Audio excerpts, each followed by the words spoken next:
समग्र शिक्षा अभियान और दूसरे कॉन्ट्रैक्ट स्कीम के तहत काम करने वाले शिक्षकों को परमानेंट करने की पुरानी मांग एक बार फिर त्रिपुरा विधानसभा में जोरदार तरीके से उठाया गया।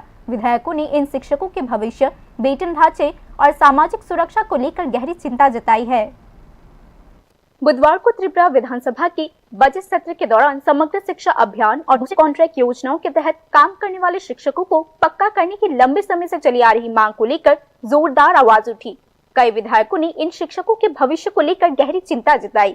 इन शिक्षकों ने अपनी ड्यूटी निभाते हुए लंबे समय तक नौकरी की अनिश्चितता का सामना किया है।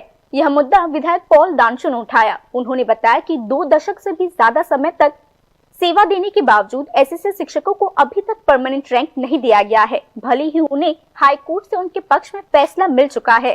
वोकेशनल और दूसरे कॉन्ट्रैक्ट पर काम करने वाले शिक्षक भी ठीक इसी मुश्किल का सामना कर रहे हैं। RTE एक्ट के तहत जरूरी योग्यता हासिल करने और मान्यता प्राप्त संस्थानों से DLED पूरा करने के बावजूद इन शिक्षकों को अभी तक परमानेंट नहीं किया गया है।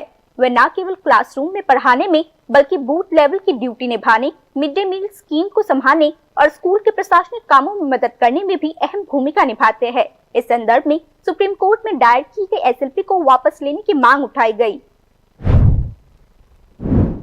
सूचना है पूर्वतन लेफ्ट फ्रंट गवर्नमेंटेर समय 2001 साले प्रथमबारेर मतो सरकारी परिसेवाय नियोगेर क्षेत्रे एकटी पृथक वेतन काठामो चालू करें।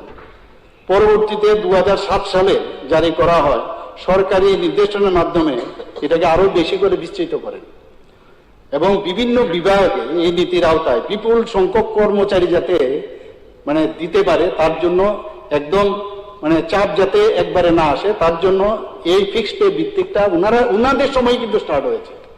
এখন উনারা বলছেন যে SLP কেন মানে উঠে না, তখন তো আপনারা এই কারণেই ফিক্সড পে করেছেন। এখানে পলিসি কিন্তু করেছেন। তো গভর্নমেন্টের না এটা ডাবল ইঞ্জিন তো আর ডাবল কোর্ট না, ডাবল ইঞ্জিন এক জায়গায়, সেটা তো আপনাদের আছে।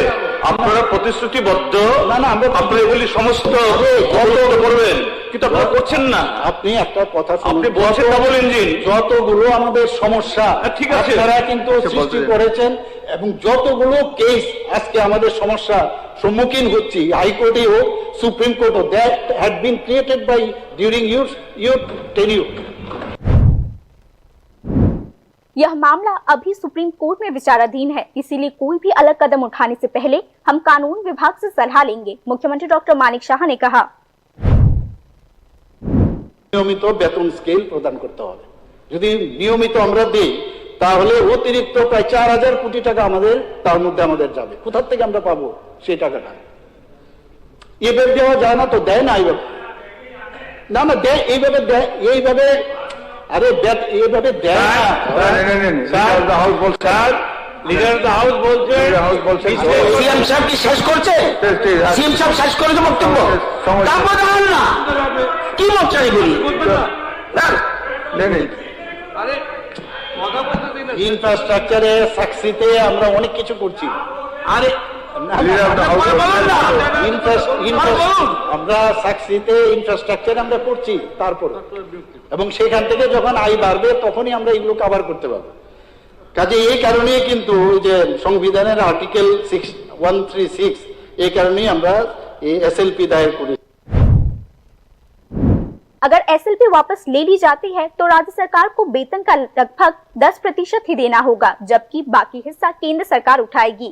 सत्र के दौरान यह बात भी सामने आई कि 200 से ज्यादा शिक्षकों की सेवा के दौरान ही मौत हो गई, फिर भी उनके परिवार को ना तो पेंशन मिला और ना ही डाई इन हार्नेस के तहत मिलने वाला लाभ। विपक्षी दलों के विधायकों ने सरकार से आग्रह किया है कि वह सभी संबंधित शिक्षकों के लिए एक स्थायी और गरिमापूर्ण सेवा संरचना स्थापित करने हेतु तत्काल कदम उठाए। यह बात सामने आई है कि असम सहित कई राज्यों में ऐसे शिक्षकों को पहले ही पूर्ण लाभ प्रदान किया जा चुका है। आज के सत्र के दौरान संबंधित विधायकों ने कहा कि इस समस्या का समाधान संभव है, बशर्ते इसके लिए राजनीतिक इच्छा शक्ति हो। ये रिपोर्ट न्यूज़ नाउ।